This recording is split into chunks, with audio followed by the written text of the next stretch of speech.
So we're here at NAMM Show Anaheim 2019. I'm with Andy Taylor. Andy Taylor, that's what I say. Andy Powers from Taylor Guitars. And we're going to talk about the new guitars. Yeah, we've got these Grand Pacifics. We got the Grand Pacific and even more, I heard. Yeah, we we've met been busy. last year. We met 2017 when you showed the first prototypes of the guitars. Yeah. We were here at NAMM Show when you had the official launch. For the V-Class. And now you've got these ones, the Pacific ones. And yeah. So what happened that now it's going so fast? Well, 1 year ago he said it's going to take a while. Well, part of the timeline here is that this guitar I've been building for the last 5 years. Mm-hmm. This actually precedes our work that we did with the V-Class Grand Auditorium guitars. Yeah. Originally, when I was thinking about this idea, I had something like this in mind. Okay. This is what I was kind of first cooking in the test kitchen. Uh-huh. So at the time, we had just launched, I guess it was early in 2014, we just launched our Grand Auditorium guitars. Mm-hmm. Exactly. And it was great. It was the 800 series with all those different shapes and shapes, models and whatnot. So I came back to the shop and was thinking, okay, well, let's see, what should I work on next? Let's see if I can do a better job. And I'd been listening to all this old bluegrass music that I grew up with. I'd been working on the house a lot that I live in, and listening to a lot of these songs and going, I really like the sounds that I hear off these records, but I know by now that a lot of the instruments themselves don't really sound like this. What I'm hearing is like a mirage. Mm-hmm. It's like this mystery sound.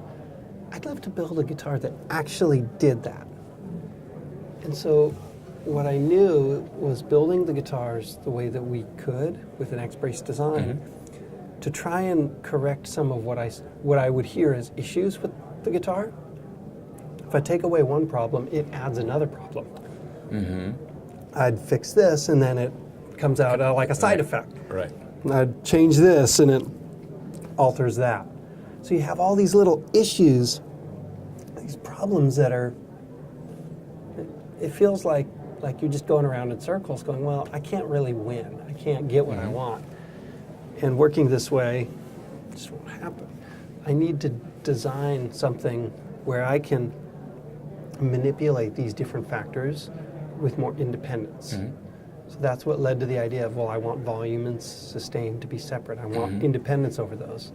So once I came up with the V-Class idea, I realized, well, this will work. I get to do this intonation thing that I've been frustrated with for years. Right. I can do this, I can have more volume, more sustain. But that gives us the ability to control like the personality, the shape, the envelope of the notes.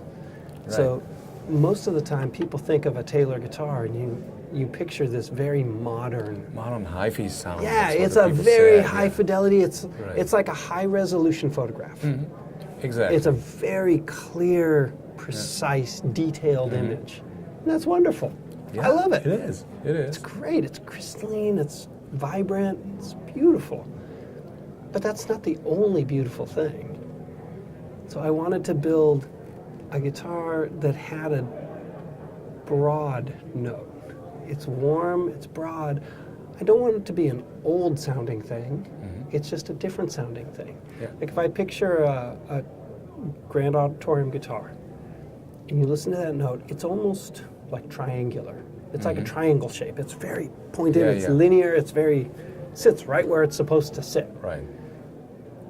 And this is like a big, broad bell curve of a shape. Every note is wide. Yeah. It's like the difference between playing a chord on a piano, where you hear every pitch, and taking that same voicing and playing it on an organ, where all the notes blend together. So even if I let's say I play a chord, I play a C major, and I arpeggiate the notes. Really quickly, they blend together in this one harmony. Exactly. Yeah. It's a whole different response. It still has this amazing intonation all over the fingerboard from the V-Class idea. Right. Has good volume and good balance, but the whole instrument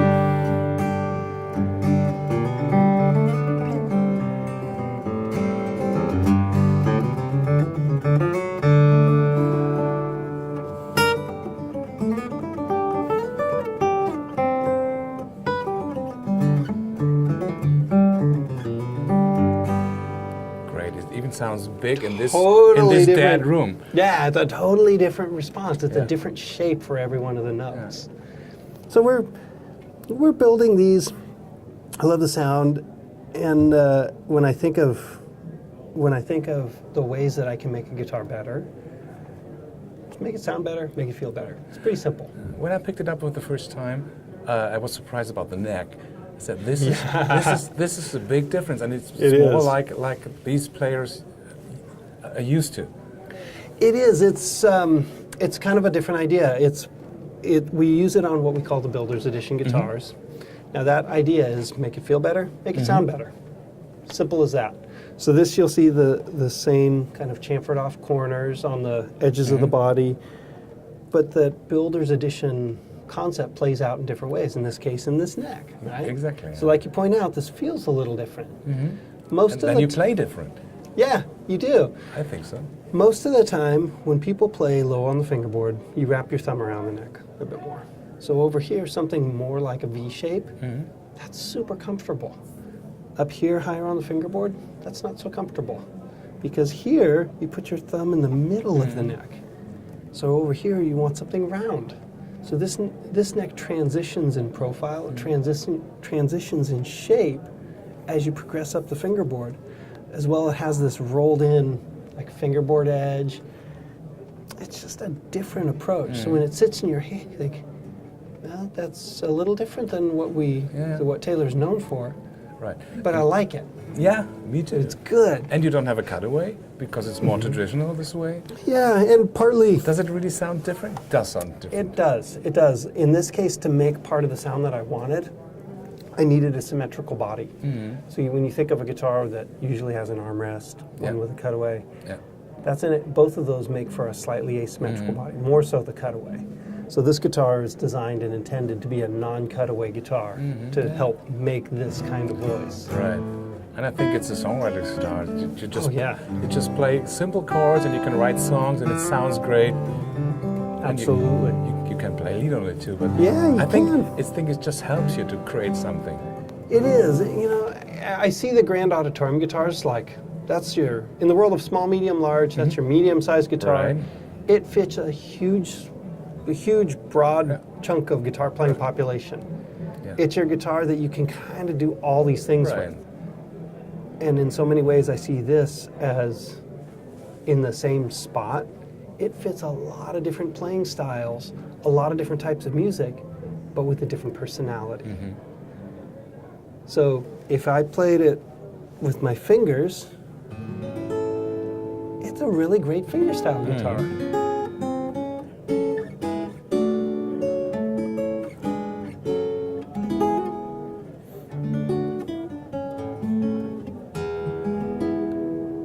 Just a different kind of voice, Yeah. different sound. Yeah. It's more bass and Yeah, it's just got a I thing. can't explain it, but it's It's you have to play it I or mean- hear it. Yeah. using words to describe sounds is something I'm not good at. Yeah. That's really hard. It's I to always me say- it's the wrong And language. I say it feels good. I don't say it sounds good. It feels good absolutely, because absolutely. that's what you feel. Yeah, completely. When you sit down and you play it, you strum chords. That's really the only way that I can think of to really to understand what it's doing. You've got to pick the guitar up and play it. And maybe somebody to listen to it. Yeah, that helps. It helps too. Yeah. So we're building, this version is a 517. Right. This particular one has our Expression System 2 pickup. This is our Builder's Edition version with this compound carved neck and all these interesting attributes.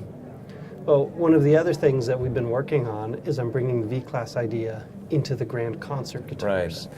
So these smaller I bodies. just got the news one day before the show. Yeah, this is kind of one of the other secret projects. Right. Now, what's really fascinating to me, many times when we talk about guitars in all their many flavors, like it was ice cream or something. There are lots of different flavors, different woods, different sizes, different shapes. The reality is they're subtle differences, right? They're kind of subtle. You close your eyes and you think, well, it sounds like a guitar. Yeah. They sound like guitars. They're kind of different flavors of them. Right.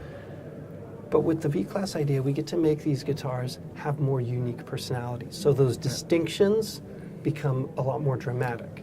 Nashville, you told me that you found out that you can tailor the sound different. You can, if you have different wood, it sounds different than. Yeah, and now those differences become more dramatic. Right.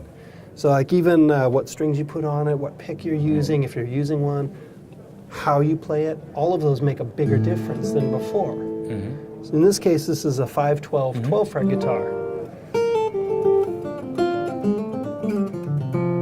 So it has this wonderful, this great sustain, this balance, this intonation, but with a very unique personality. Right. Completely different, yeah. If I were to switch to a different guitar still, this one is a 712, but with a 14 fret neck. So this is a rosewood back and side guitar with a spruce top. Totally different voice. Oh yeah, it's more like attacking. Yeah, it has that Attack real somebody. vibrant, modern, like harp-like Right. kind of sound. All up here, it sounds more like, almost like a mandolin. I think this one cuts through if you play in a band or playing with more guitar players. Yeah.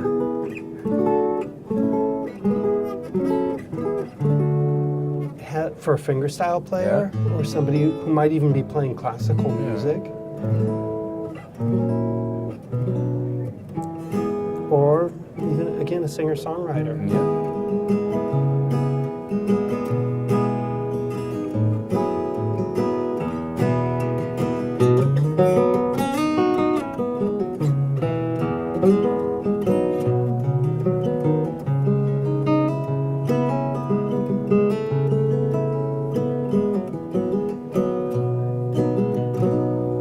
Nice.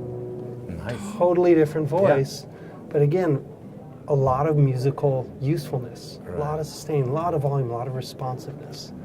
There's a lot of things that we've been excited about. We've been busy lately. Yeah. So what's going to happen to the X-bracing? Will you still keep it on a couple of guitars, Yeah, or do you you'll think see you're it. going to move it? Those guitars they're just as good as they were. I Yeah, like they them were just. good, yeah. You know, they're great guitars. Yeah. We'll still use the X-bracing for quite a while on like our GS Minis and our Yeah. Toccata guitars. It's wonderful. But in a lot of ways, In the long we'll be run, it seeing a will lot be. of guitars. Whenever we can build a better instrument, Yeah, sure. we choose to. Yeah. I won't hold back from that. Yeah. Like if I can make it better, I will. And we have an amazing production team. Yeah. These guys are able to build these instruments on a really high level every day so that we can put them in the hands of musicians. And Is it we're a all different- committed to that process. Is it a different than production? Is it more difficult with these ones or the other ones, It's or you is know, it just different? we build different tools for them. That's why Yeah, with You have to. with certain models like our K14 that we first introduced last year, I remember that. Yeah. we could only build a low number of them because that guitar is difficult to build. Our folks are doing an incredible job building them. They're working really hard to get as many of them built as we can, but some of these designs, they're not easy to make. Yeah, that's what I think. Yeah. They're not easy to make, but they're worthwhile. Yeah. So we're committed to that. Good. And as I know you for a couple of years now, I know that there's more coming, but he won't tell now, which is okay. Which is okay. There's always things that are coming next because the best guitar we make is the one we'll make tomorrow. It's true. We're going to keep trying harder and harder to do a better and better job. Right. Thanks, Andy, for showing the guitars and my explaining pleasure. all that stuff. Yeah. Thank you. It's good to see you.